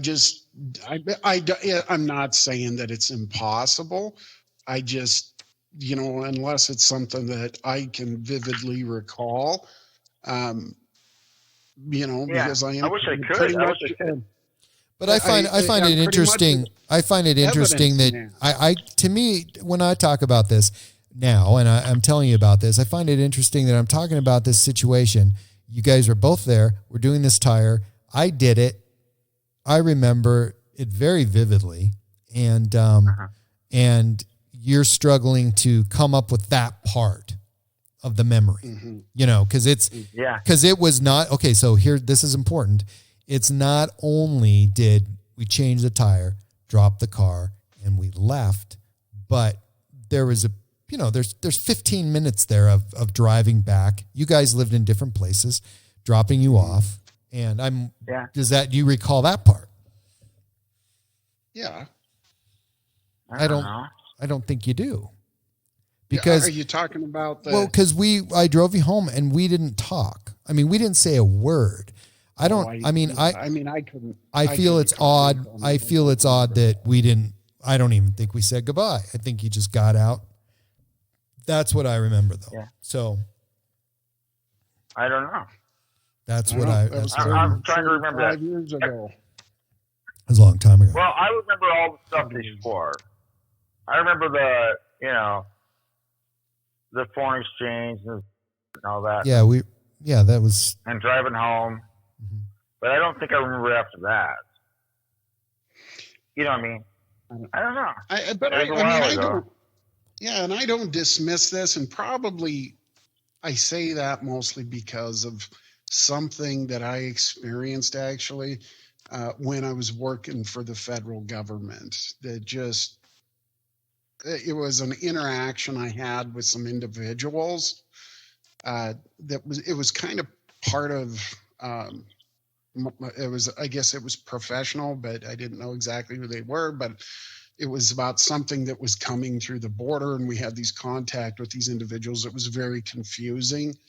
And I mean, I'm not going to get into that right now, but I'm just going to say there's some strange things out there too that I do believe our government is, for lack of a better way of putting it, is nuts deep in all of this kind of stuff. And, I think I believe some of that, but I mean, I wish they were. I wish we had this technology. I wish they had all this stuff that was secret and was so incredibly important. But I don't know how much of the technology they can actually use, though. But this has always made sense to me, though, is I know there's many, many, many people that say, talk about Area 51, that we actually have contact with aliens. They're part of our society, on and on and on and on. And so you hear that a lot. But I just don't know to what degree. I think it's a possibility, but look at what we've gone through now. Why wouldn't the government share all this information with us? Well, look how people just reacted over this whole flipping pandemic thing. And that's what everybody brings up, the fact that, nobody's ready. And that's, we're talking about disclosure and, UFOs and stuff, aliens, whatever. But, can't handle it. Yeah. All of it aside, I can't handle the believe truth. In that. But I think that, freak out. I think this is a really, really amazing point well, it's not even a point, but it's something incredible that happened that relates to this. So I told, the story, part of this story not this story, but originally when the first time I actually saw what I believe is a full-blown alien right there in front of me. And I did a podcast about that. And of course, I get some feedback on that. So, so I don't tell the whole story. And the reason why is because there's some detail there that I would like to know. If I want somebody to say, hey, did this happen? Or did you see this? So a guy that I never heard of or had known before, and he certainly sounded like he had some of his own experiences. He instant messaged me on Facebook, and he basically, so it had to do with clothing. And he asked me, did you see this clothing? And the reason he goes, because in my experience, I felt that it was just really odd. I never would have expected clothing. I've seen pictures depicted, artist renditions, which looked super, super close, which, scared me. But, these guys were naked. And did you see this? And he described what I saw that to a T. So you're talking about clothing on on an alien. Yeah. On one of the three. And the same one always had the same clothing. And he described this to me. And I added to it, to what he told me. And we blew each other's minds. And really? I hope that's all you blew. So to me, that was a big deal. And so it was the same, obviously. So yeah, but and I've talked to many people, and this was a year ago, but I have talked to people who have told me these incredible stories, and in many occasions I have been real skeptical of their stories, and I kind of quit believing my own story as such, because it's like Jeff had definitely mentioned that there's different reasons for a lot of things that your brain does, and your brain is, and I can tell you that I do have a very creative mind, but not in that way. Not in that way usually. Tying it all together, I actually remember a time that I believe in, Mark, I don't think you were along, but I believe that we had ventured across the border into Canada. In Cam, I remember on that trip up north of the border, you disappeared for a period of time too, and I couldn't find you. Yeah, that was a whole different. that was a different circumstance. We're not going into that. I can just tell you that when he got back into the car. So that's an edit.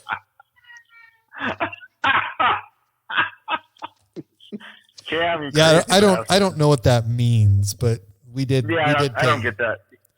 I can't even believe they let kids into Canada and just roam around. Well, back in those days, we just went over whenever we wanted. So. Yeah, that was. I remember the first time I went into a bar. Actually, it was with Mark.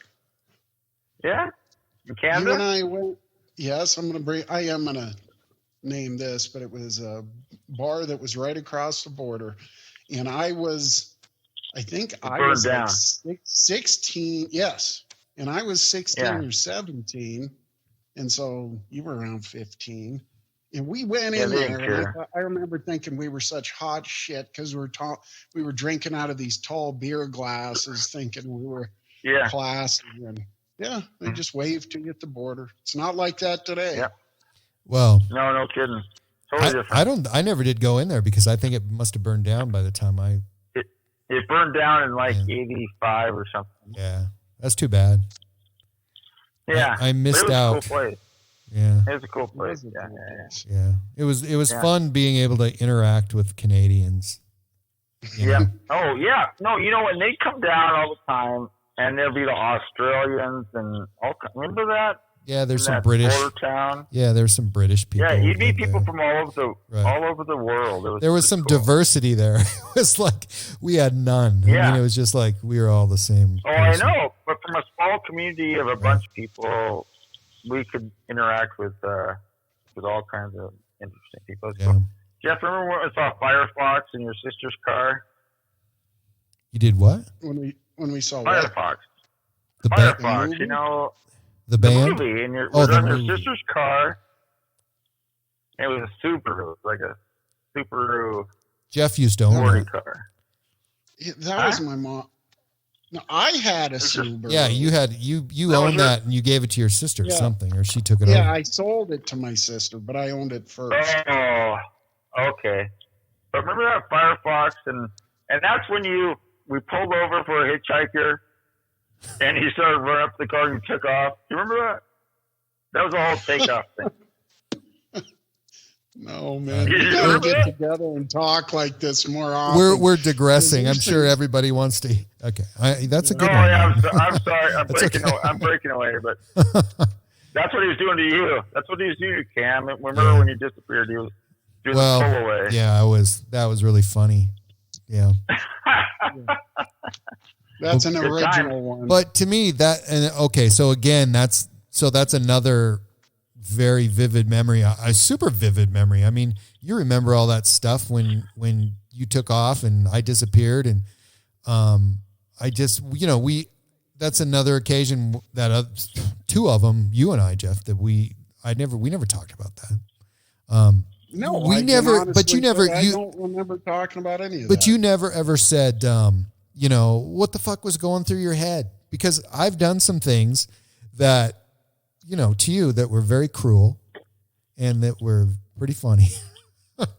but you would, it was always like, what is your problem? There was always those conversations and I'm laughing or whatever, and, stole your car or did some weird thing to your car. But or whatever. I certainly wasn't beyond doing the same stuff to you. No, I know, but I'm just saying you would have, You passed it on to me. okay, so apparently. if this would have been on a Friday night or a Saturday night, we're out. For Monday morning, when we saw each other, we never talked about that. You didn't say, what the hell was, because it was, there was at least two people crying because I had disappeared. And I know that you're probably sitting there like, well, we're going to have to go like call the sheriff or something.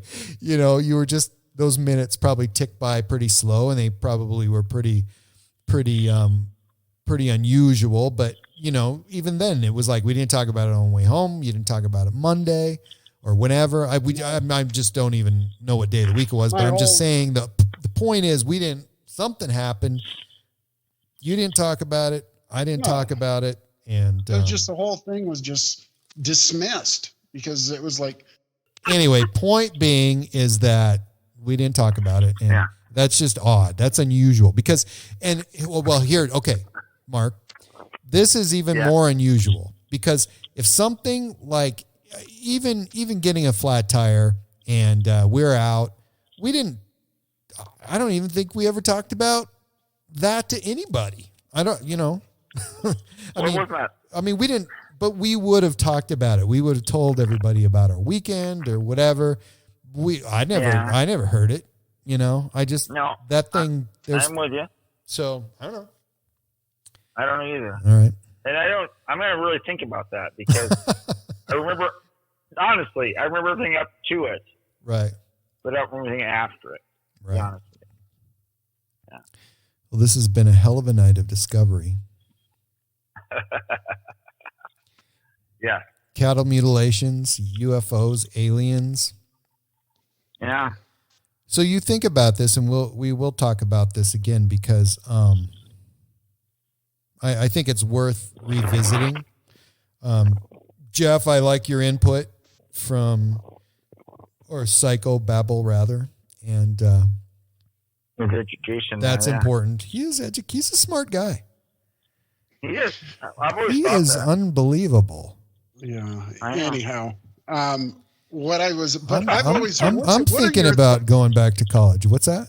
What are your thoughts about this? Because I was watching actually this program, and it was because I do like the paranormal and stuff. It's always just really interested me. And they were actually talking about some people's experiences where they brought in mediums and stuff, and they thought they were having interactions with ghosts. And the medium actually identified their paranormal experience not being ghosts, but being aliens. Yeah. So there's a guy Really? that I can't think of his name right now, and I hope he forgives me, but he's a medium, and he was in the military. And he's called, I think his website is militarymedium.com, but so he does he does some work with people who have any kind of problem. But he had a situation where he went in and there was some entity that was in this house, and I don't even remember the circumstances, but anyway, he had some issues. He couldn't take control of what was going on. He had problems, contacting this thing, but he knew it was there and he could see it and whatever. But the determination finally was that it was an alien. It wasn't a ghost. And that was all I knew about that, and I found it very fascinating. Right. But I've heard that more than I've probably heard that a half a dozen times. And, here's this thing in the house, and, he was performing an exorcism, and it turned out to be, an alien. And, when I did that podcast, I just didn't really know what I was getting into, or really didn't think much about it. And then all of a sudden it just like took that twist, and it was super interesting. But, so have any of the people, because like you were saying before, Cam, we haven't, because I haven't listened to your podcast just a little bit, the other day when we talked, just to kind of familiarize myself with what you were doing and stuff. But other than that, I haven't listened to your podcast. I don't think Mark has either. But, no, just a little bit. Yeah. And my question is that the people that come on here and, have their own experiences and stuff, do they ever talk about if they truly believe they're having visitors from another world that are doing these visitations or abductions? Is there anything that a person could do to interfere with that, or to terminate it or stop it? Have you ever had any of those conversations? Yeah. And that there's a number of schools of thought there. I even saw somebody who had there's people who say they've been implanted with a device. There's a guy, his name's Daryl, and he's called the Alien Hunter, and he actually takes implants out, so that's one way. If people He takes them out? Yeah, he takes it. So he's actually surgically removed implants, and he's collected them, most of them. And he has this big collection. Just look up Alien Hunter, and his name's Daryl, and he's quite a guy. And he world famous, and he travels all over, and he actually does surgery. He does surgery on people when they're under hypnosis, and removes these implants. And he's basically been terrorized his whole life by aliens, and he basically wanted that to end. So he did a number of different things. There's certain magnetic and frequency emitters that people use. Of course, there's essential oils. People are into that now quite deeply, and believe in that. But you'll hear a lot of frequency and vibration scenarios that people are able to adjust in their lives. And I would think that what would be pretty effective would be, before you went to bed at night, is covering yourself with your own excrement. I know that's worked well for you, and it didn't have anything to do with aliens, but it's just an accident sometimes. But we've all been there. But that's another podcast, also. Yeah. But there are people who it's amazing that there's a guy in UK, and his name's Russ Kellett, that I had on the show, and he believes that he's very tormented because he leaves his body every night and fights in some war with these aliens. And I think I watched a video on that guy on YouTube. Really? Yeah, I'm sure it was. He's very demonstrative and talks about it openly. I haven't heard from him in a while, so I was thinking about him the other day, and I'd like to follow up with that. But health wise, I mean, his health started declining, and he went to lots of doctors. Nobody could give him any help, and he kept insisting it doesn't have anything to do with my environment here on Earth. It's I leave every day, leave my home every night, and I'm involved in these terrible wars, and it's taking a toll on my body. So there's just almost everything that you could imagine happening could happen. And I have people who tell me that they leave quite frequently and go to different planets or go to a location and meet with many different species. And this lady that I know, a nice lady in California, tells me there's over 100,000 different species that are named, and she can. And so there's just about anything that you could think of happening to a human body or a mind, and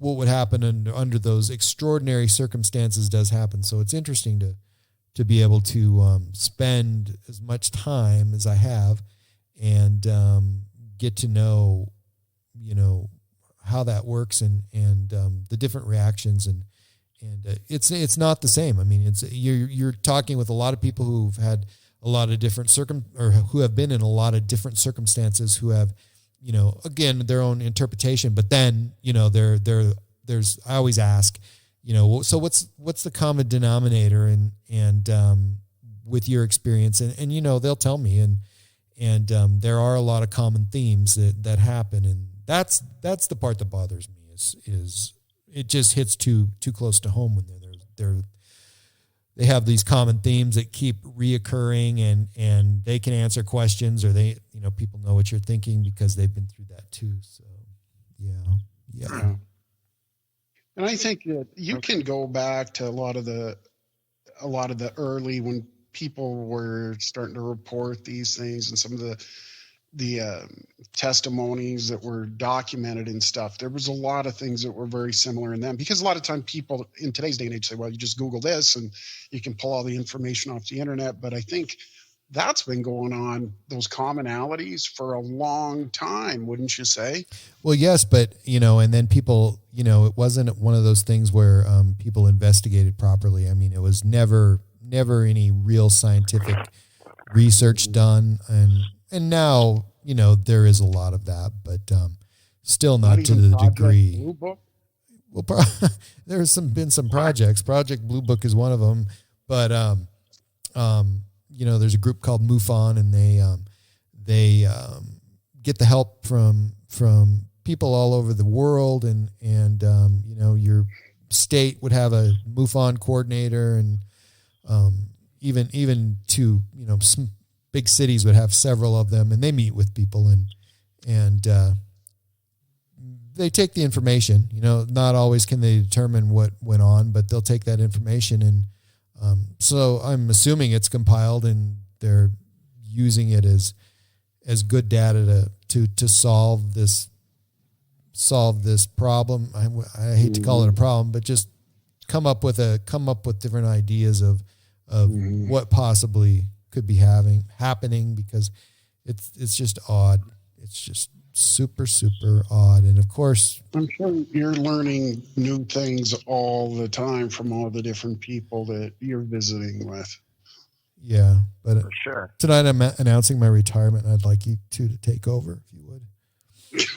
Who, Jeff? What's up, Jeff? You guys. Mark, you talking to you. No, Cam was talking to you. No, it's cool. I think Jeff would be good.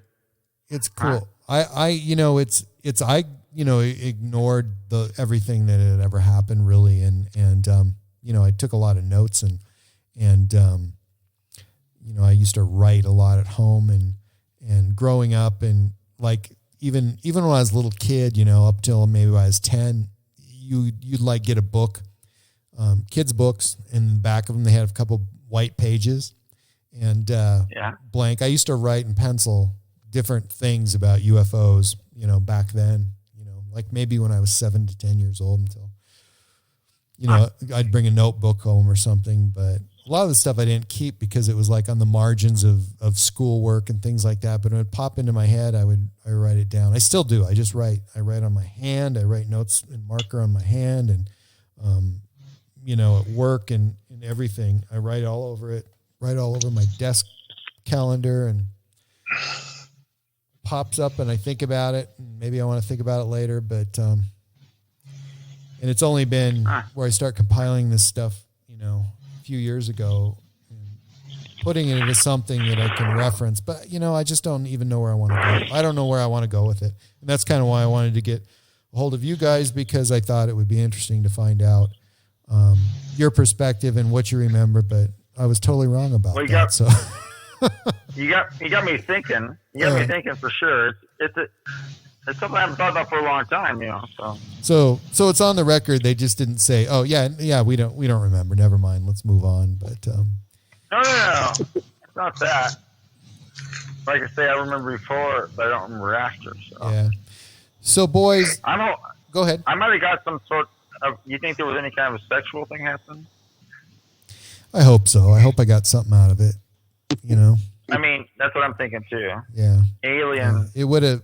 Just to make it all worthwhile. I mean, there is that school of thought there, you know, maybe we do, you know, we interbreed hybridization programs, and they may have took us up and, you know, took our DNA, who knows? Yeah.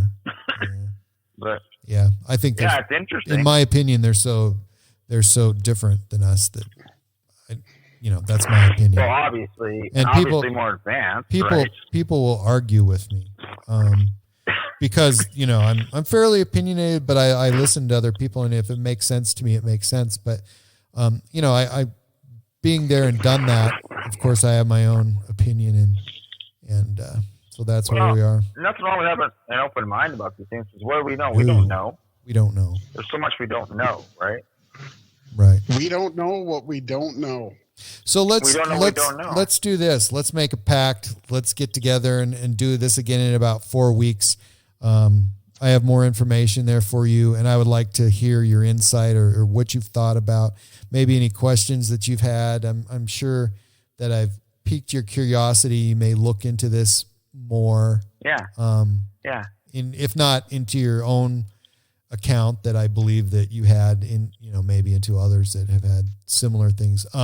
It would be interesting, and I've never done this, and I don't think I will. And I wouldn't really recommend anybody else doing it just because, you know, I wouldn't do it myself. But I have a friend her name's Lori McDonald, and she does regression hypnotherapy for abductees and for other things too. And she's a hypnotherapist and therapist, and so Lori McDonald, and you can look her up online. I think it sounds familiar to me. Yeah, there's several regression hypnotherapists in the UFO community, and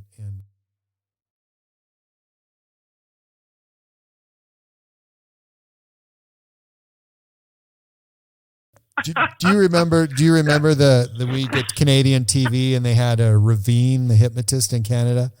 Yes. And he had this huge hair, and it was like these musical commercials. See the man they call Ravine. Canadians love hypnotists. I mean, they still do. You know, we had great Canadian television growing up. I think that was good for us. Yeah. What was huh? Oh, I was just going to ask Cam if. I knew you were going to say Mr. Dress Up. I knew you were going to say that. Yeah, but we had the Friendly Giant, Canadian All-Star Wrestling, hockey every night of the week. I mean, wow. Oh yeah. What was the Beachcombers? The Beachcombers. Great show. Cam, Relic and Nick. Do you have a lot of people listening into your podcast from Canada? Yeah, actually, one of David Ross, who's from Prince Edward Island. I actually posted a picture. You saw him on Facebook, and Actually, I think I'd sent it to you. Anyway, he's a good guy, and there's a lot of Canadians. I mean, that's the second. Well, Australia, I think there's more listeners now, but Canada has tons. And there's a lot of podcasts, a lot of Bigfoot and paranormal podcasts in Canada. Just loads of them. You gotta love Canada. Canada. I mean, I think. So Go ahead. And you have merchandise that's available to people, right? Yes, Cam? Thank you for mentioning that. No, Let's talk about that. I'm kind of out of the I'm out of the merchandise business. I just give it away. So, well, maybe we should do a T-shirt with the three of us on it. I think you're right. Changing a tire. All right. Changing the tire. So if anybody out there wants to make a logo of three guys changing a tire on an old '66 Chevy that just kind of a silhouette, and maybe it says I don't know. Sorry, pussy fart. Yeah, no, we could say anything. No, we don't do that. But I'm just throwing that out there. But that would be a good one. I'd give a dozen of those away. So, all right, I think we've exceeded our time limit. Nobody usually likes to listen to an 8-hour podcast, but so here's have plenty to cut down, right? We could do it. I think you have some editing to do too. Yeah, I'm gonna have to listen to this 7 times just to edit it. I can't even imagine. So thanks for having us on, Cam. All right, shut up for 1 minute. Let me getting together with you. It's great. I miss both of you guys. I miss you guys too. And okay, so let's plan on doing this in like a month. 4 weeks. We'll think about this, and so we'll do it on a Saturday. Everybody listening, stay tuned for this, because I think if you really have a long drive or nothing better to do, it's a perfect way to pass the time. Thank God for this pandemic, because I think people might listen to the whole thing. And bless everybody out there, and God bless everybody, and let's make everybody healthy and happier, and after this is all over. Thank you, Jeff. Thank you, Mark. And you, Cam. We'll do this again. Thank you, Cam. And it's been a great night for the UFO community, and good night. My Alien Life Podcast.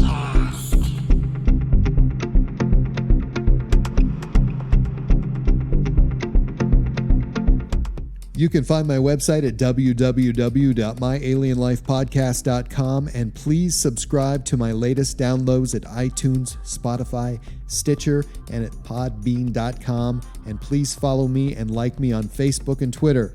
My Alien Life is written and produced for broadcast at Studio 254 in the Northern Rocky Mountains. The music you are hearing is produced and created by Elion. You can find all Elion's work online at Heart Dance Records.